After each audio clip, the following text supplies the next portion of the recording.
Ladies and gentlemen, welcome to this episode of the Efficiency Equation podcast. Great to have you, Konstantin. And from the looks of it, we're switching things up because, first of all, what are you wearing? Hey, these are the overalls I had in my closet, and I use them for all sorts of work around the house, but it's the kind of overalls that remind me of the clothing that the production operators wear at the facilities that we go to. Some of them, some wear the white coats, lab coats, but yeah, it helps me put on this mental hat of me being with the operators and thinking like the operators. Because I've spent a lot of time with them, I like talking to these guys and learning from them. Yeah, and it's not by coincidence that you're wearing these overalls. And it's because today's episode is aimed not at the plant managers, not at the IT directors, not at the people figuring things out, but to one of the most important, if not the most important, so to say, components of production of factories, and that is the people on the shop floor. Absolutely. We are dedicating this episode to the people that make it happen at the plant floor. And the question we're going to address in today's episode is what's on most everybody's mind, which is AI coming for my job? And more specifically, what do I need to know about AI? How is it going to change the way I work? The answers are coming from a man who is building an AI chatbot system that is going to change and enhance the way that you do work. And so we saw that a lot of the fear around AI comes from being very uncertain and not knowing what sort of change it's going to bring about. And it's a natural thing to be somewhat frightened or have fear of the unknown. But with this episode, our aim is to shed a lot more light on what AI really is and what it's going to do to your job. So hopefully you'll be a lot more comfortable with it and you'll be looking forward to it. And we'll just get a bunch of questions out of the way. So how's that for an agenda, Konstantin? I think it sounds great. Awesome. Okay, so let's just get this out of the way. What are some of the major things that production operators have to know about AI? What's on their minds today? First thing, right away, what you said about the fears, I know it's only natural for people to have those fears, threat to job security. I must say, as far as I know, there are different industries. There are industries where production has already been automated before this whole explosion of AI, before the AI revolution. And so those industries have different level of training and skill set for the operators that work at those factories, and that's going to stay that way. The other types of industries, in process industries, food and beverages, chemical, where there is a different level of automation, they cannot switch to fully automated mode overnight. In fact, it takes years. It's more than 10 years, I gotta tell you. And do not worry about this kind of replacement where you think, okay, one day I just wake up and I'm told that now my job has been replaced by AI. That's not happening anytime soon, because what people like to do is they like to sue each other if there's a problem and take people to court. And you cannot take AI to court. So the mechanisms that we have for controlling everything that's going on, they're built on the premise that there is some person that is ultimately responsible for the results of whatever this manufacturing plant does. And people aren't comfortable with delegating everything completely to AI because they don't know that it's ready for that. But what we do know is that there is awesome technology in the AI space that can actually help you do your job in a more efficient way, and it can actually help you make it more fun and easier. We are talking about, on the big scale, incremental improvements in the overall manufacturing process. So as a production operator, when you are approached with an opportunity like this, do not be afraid, because the changes that are brought, they're not taking you out of the picture. They're giving you better tools so you can make more informed decisions. That's important.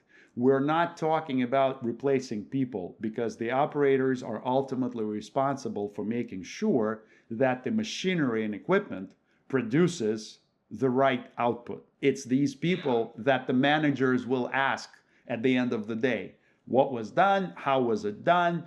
Where are the problems? So I have a long-term vision that there will always be operators overseeing what the AI does, because it's hard to imagine that AI by itself can predict all possible scenarios of all the things that can go wrong. So there will always be this human component, human in the loop, overseeing what's happening. Do not worry about this happening to you tomorrow. You are still going to that same factory wherever you are, and you're still responsible for doing the best job on your shift. Incrementalism, like that's a key concept here. And what that reminds me of is the fact that, Konstantin, you're exposed to the other side of this technological shift. And what I mean by that is you talk to the people running the factories up in the offices, the white collar people. You've told me stories how even today in 2025, the people running the factories that you work at currently, they're still running stuff on paper and notepads and spreadsheets in 2025. If you think about that, the technology to run factories in a much more efficient and standardized and automated way has been around for decades. So spreadsheets should have been out of the picture at least 15 years ago, because Yes. we've had the technology, the manufacturing systems to replace them, and it would have made so much more sense. But today in 2025, very likely in the factory that you work at, they're still doing stuff on legal pads and in spreadsheets. So, I wouldn't bet on people replacing humans anytime soon with technology, with AI technologies. Okay, first it's going to be the legal pads and the post-it notes, then it's going to be the spreadsheets, and then maybe in the very distant future we can talk about taking responsibility away from humans. But, the time frame of that, it's years, decades. Absolutely. And what I want to say, there's always a way to look at this from the economic benefit perspective. The reason why some of these activities are done the way they're done, tracked on paper or in spreadsheets, is because somebody needed to start tracking something real quick. They didn't know how to do it any better. They didn't have any tooling for this. They didn't have systems, but they needed to do this.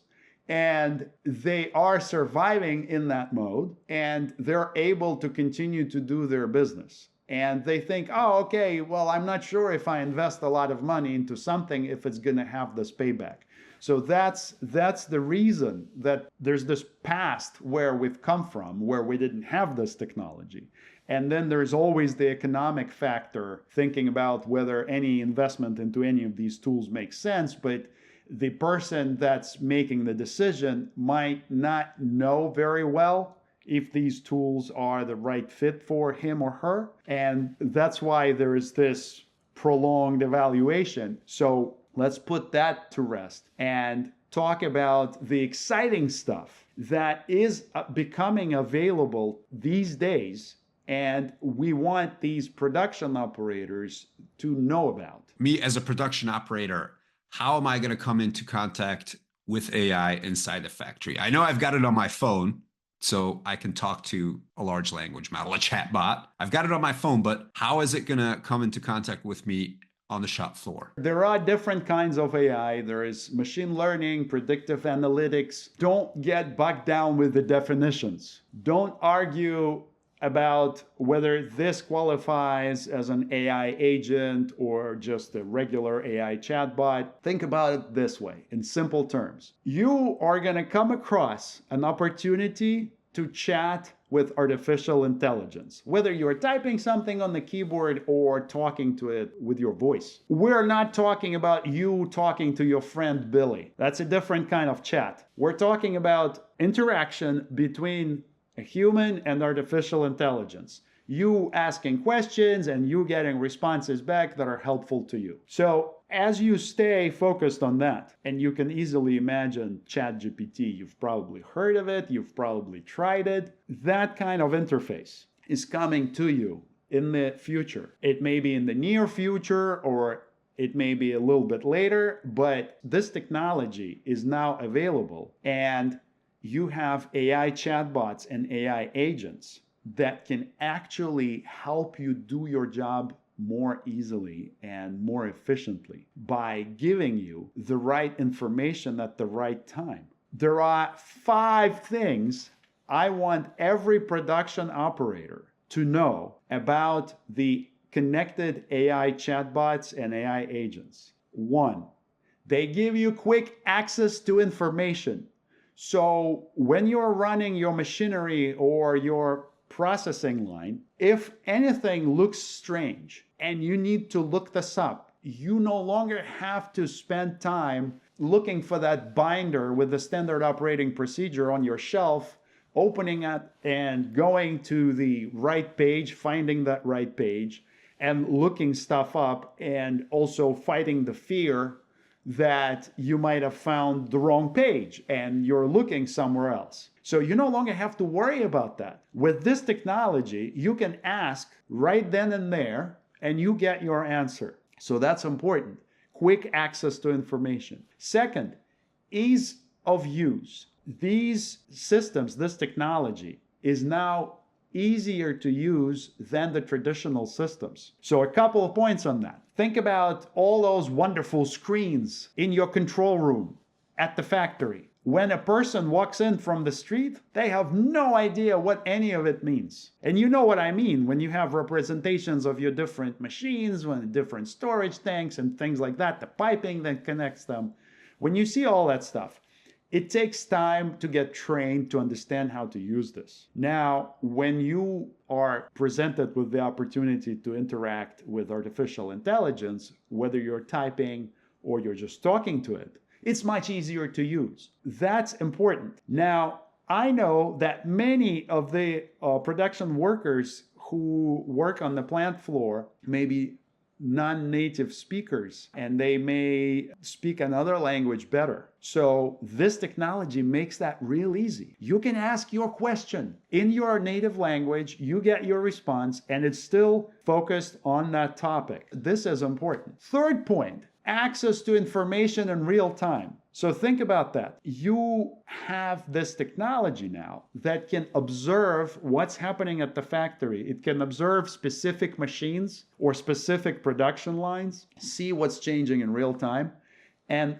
answer questions about that. That is already here. If you just imagine in edible oils processing, an operator might inquire about color trends. How has our color been trending? Like, I need to know if I need to adjust my processing parameters, or how FFA, the free fatty acids, have been trending. Is FFA low, and so I need to change my cycle time settings? Or you might be looking at a beverage production facility where they're heavy on bricks testing, and they need to know the content of sugar in the beverages they're making, because high sugar content changes everything about what you're doing down the line in the production line. So you can ask about things like this and know in real time what's going on.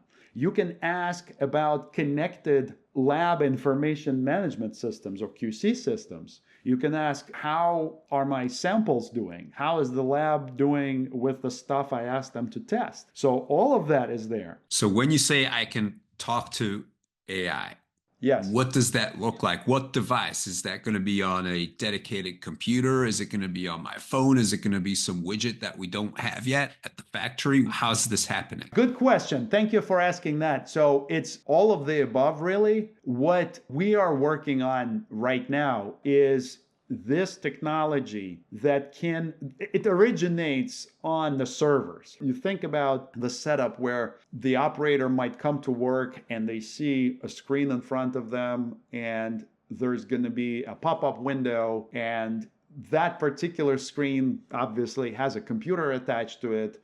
So there will be some microphone and possibly some speaker. It depends on the environment. So you can talk to that through that computer at your workplace. There may be a gadget that's somewhere on your desk that is attached. So think about this in terms of Amazon Alexa and their Echo Show devices. They're very nice in terms of being able to hear what you're saying when you're not near them, and they have speakers that are powerful enough to produce the responses that you can hear well. And so you might have something like that connected to your computer at work, and you're just interacting with it. If you don't have any of this voice and audio peripheral equipment, you can just type it on your keyboard, right? The only catch here is that some production operators are not good spellers. I mean, it doesn't even take a production operator to be a bad speller. I've seen people that cannot spell basic English words up through the different office jobs. So let's just put that to rest. People are not good spellers. There are some who are very good at this, some who are not. And now, when you're not a good speller, it's actually harder for people to type all this. Maybe they're doubting themselves and they don't know how to spell a certain things. Well, just say it. If you have the voice input capability, it makes everything much easier. So that's the thing. We're not talking about the phone just yet because of a specific reason. So I'm not saying that a production operator coming to a factory will be able to just like take out their phone, talk to it, and then control the factory that way. It's because of the security involved between your phone device and the machinery at the factory. So that has to jump through hoops in terms of IT security. But think of you coming to that control room, and in the control room, you're able to talk to your computer. And that computer might be the same exact computer that you've been using yesterday before this technology came around. It's just now it's connected to the right tech, and now it's able to give you the insights. It's all about being connected in the age of digital transformation. So that's something I can talk on and on about, but with the production operators, I want to keep it easy with the terminology. And so you come to work, it's at your workplace. Okay. And I think a lot of us have had experiences with chatbots, because what you're ultimately talking about is a chatbot one way or another, right?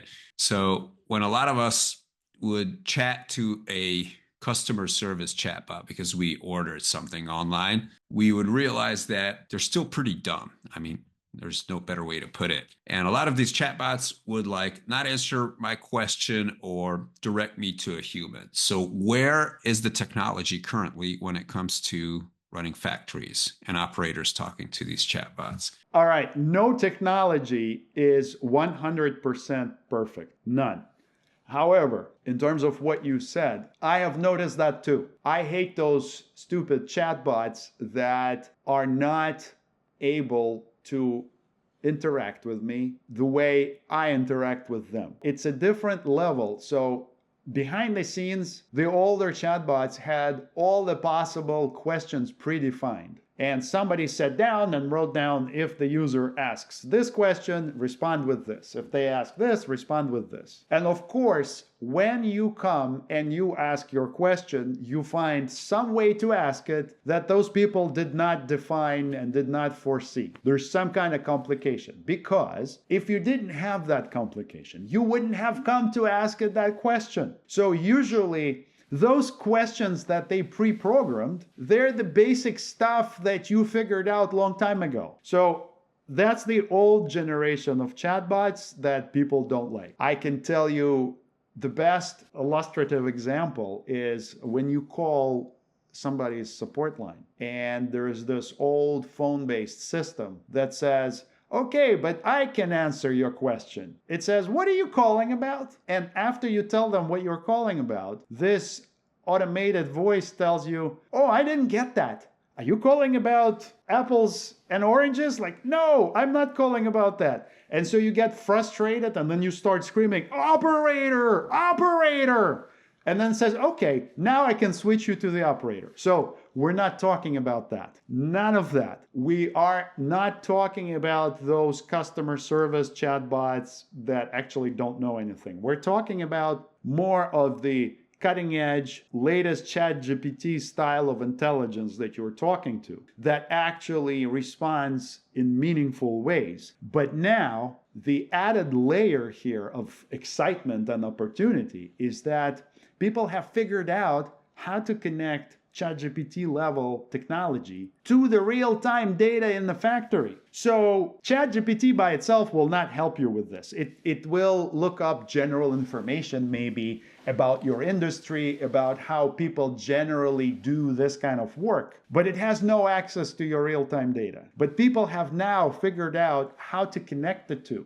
So you get the smartest, the most intelligent models. And this is all configurable, by the way. It could be OpenAI's models, it could be Google's models, Gemini Pro, all of that. It could be DeepSeek that has come out and disrupted the industry just recently. You can connect to whatever intelligent model you want, but then that is gonna be connected in a safe way to your production data, and it's going to be able to give you insights about it. So this is the exciting opportunity. I don't want to bog you down with how people figured out to do this safely, but just know that this is around the corner. You're going to come to work, you're going to be able to interact with this thing, and it's going to look at the real-time data and give you helpful insights. But this is not all. There are two other things that we need to talk about. When I mentioned that I'm going to give you 5 things that every production operator needs to know about, I talked about first, quick access to information. Second,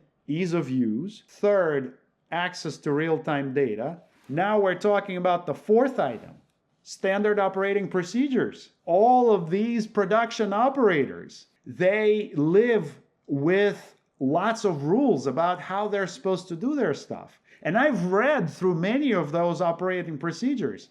I studied them to understand how to take that information and put it into artificial intelligence in the best way possible, so that when you ask the question, this thing can just give you answers quickly. And those answers better be specific and actionable. And they better not have lots of paragraphs, because guess what? Production operators don't have the time to read the book or an essay. They need just what they need, right?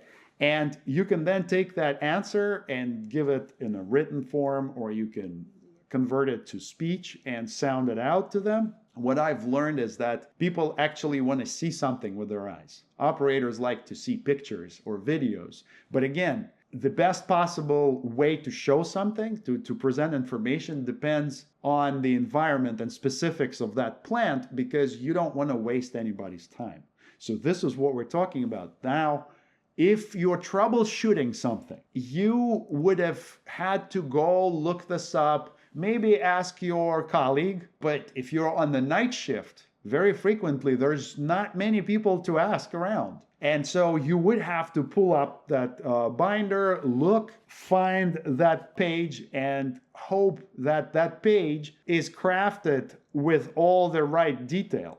Because we all know many of these binders have very, very high level description of the process and not much detail to them. So what you are able to expect when you interact with these chatbots is that they have the right information, it's at the right level of detail, and they're able to give you answers like this. And so when you're running a refinery and you got these alarms on your screen, and you might be not a seasoned operator, and you maybe know some of them what they mean, but the others you kind of forgot, and you are not sure whether right now you need to do something about them. Well, problem solved. Just ask the AI chatbot about that alarm.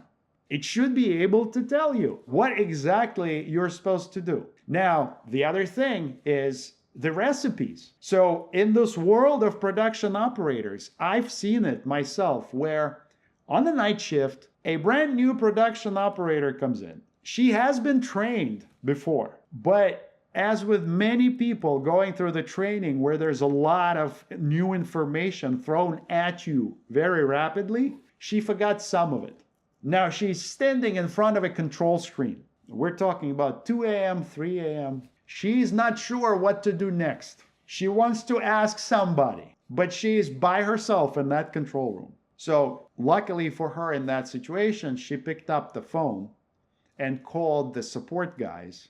And the support guys from IT actually knew how to run that equipment and told her what the next step is. But in the future world, when a person is in that situation, you just ask the AI chatbot, what is my next step? What people have figured out already is how to connect the detailed recipe where there's a step-by-step procedure of what the operator needs to do to observing the data in real time and telling them, okay, you have completed step 1 and step 2. Now you may be on step 3. So please proceed and set the parameters, load the feed ingredient if you need to do this. So things like that. So this technology is awesome because it will help you. That's exciting. But that was the standard operating procedures and recipes. Point number 5 is also very important, because none of this is possible if you have your data on paper in spreadsheets. So again, think how you come to work. You are in your usual place of work, whether it's a control room or a conveyor line, whatever. You know your process, and now there is a clipboard. And on that clipboard is a piece of paper where you're supposed to write down what you did when, all those parameters. Well, guess what? If that clipboard never makes it into the digital form, the AI chatbot that can help you will not be able to help you because it doesn't know about that information. So everything must be digital. We should look around our workplace, find what we're still doing on paper, and talk to our supervisors and ask them to invest into going digital. Everything must be in the systems. That's the first step. Even when we're talking about, in some places I've seen, actually in a lot of places, people have replaced paper with Excel. That needs to be replaced too. It's very important. That is digital paper. It's still kind of like paper because there's a lot of places where capturing data in Excel can go wrong and you will not be able to pull it up with high degree of reliability as you would in normal software systems. So Excel, most of the time, is highly susceptible to people filling it out incorrectly. There are features that give you data protection, data validation, and only about 1% of business users actually use that because they're very clumsy. They're hard to use. They're okay, not too hard to set up, but usually they're not very user-friendly.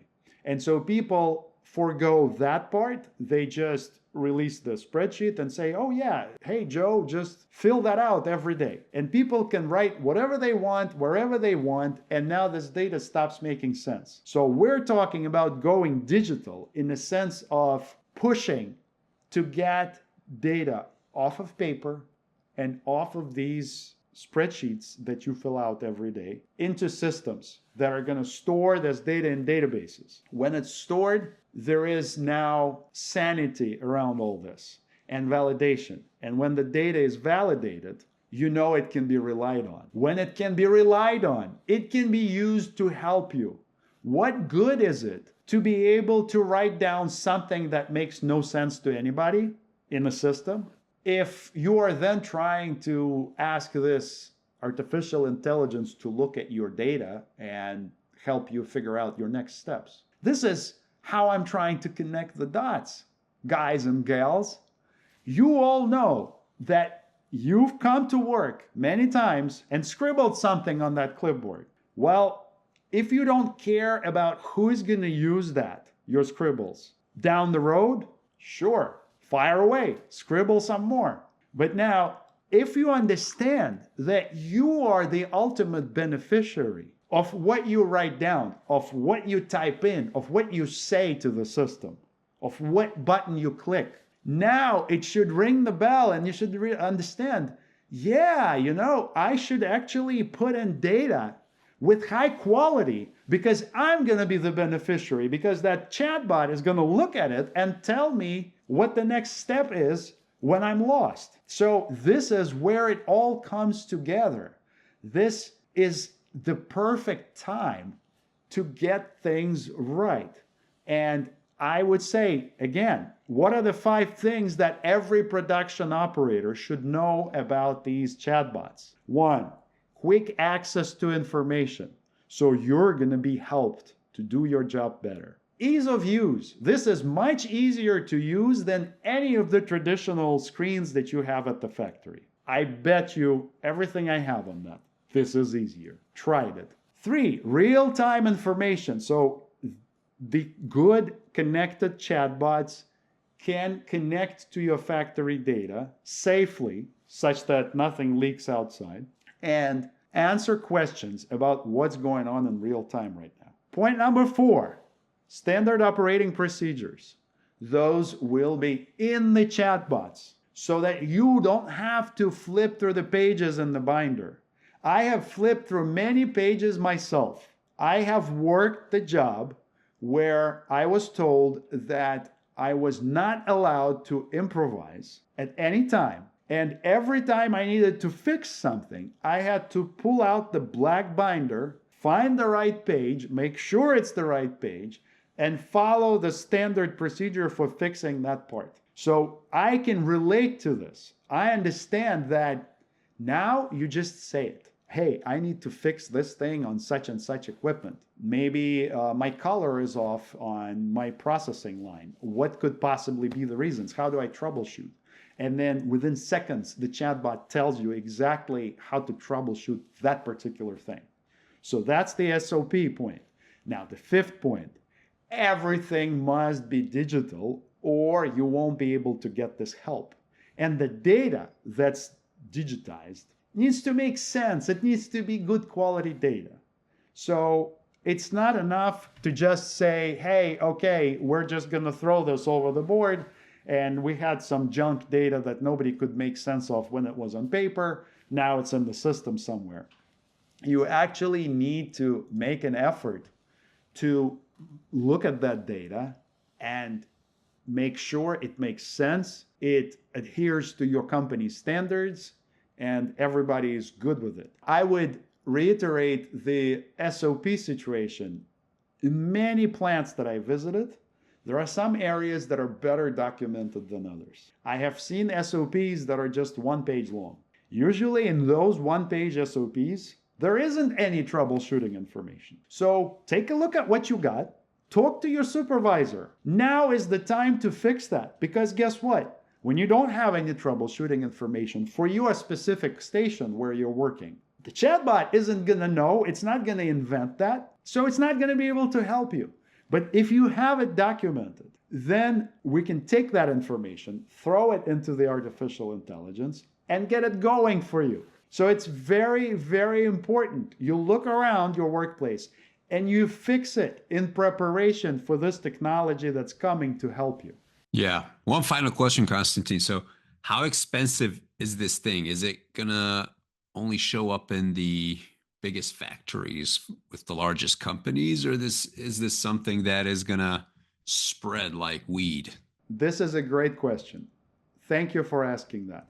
So the technology itself that enables you to do this, by comparison, is not expensive at all. So I can tell you that factories that do not have a big budget are all able to afford it. However, there's a catch. The catch is this point that I just talked about before, where I said, well, you may have data on paper. And so the degree to which different plants run their processes manually on paper or on Excel is different. So one plant might be using paper and some software system somewhere. And that's the majority of the plants, by the way. Even the most advanced plants have something that's in Excel, at least, that they might not be too proud about. Because the need to capture certain data comes up more frequently. It's more alive. It's more frequent than your engineers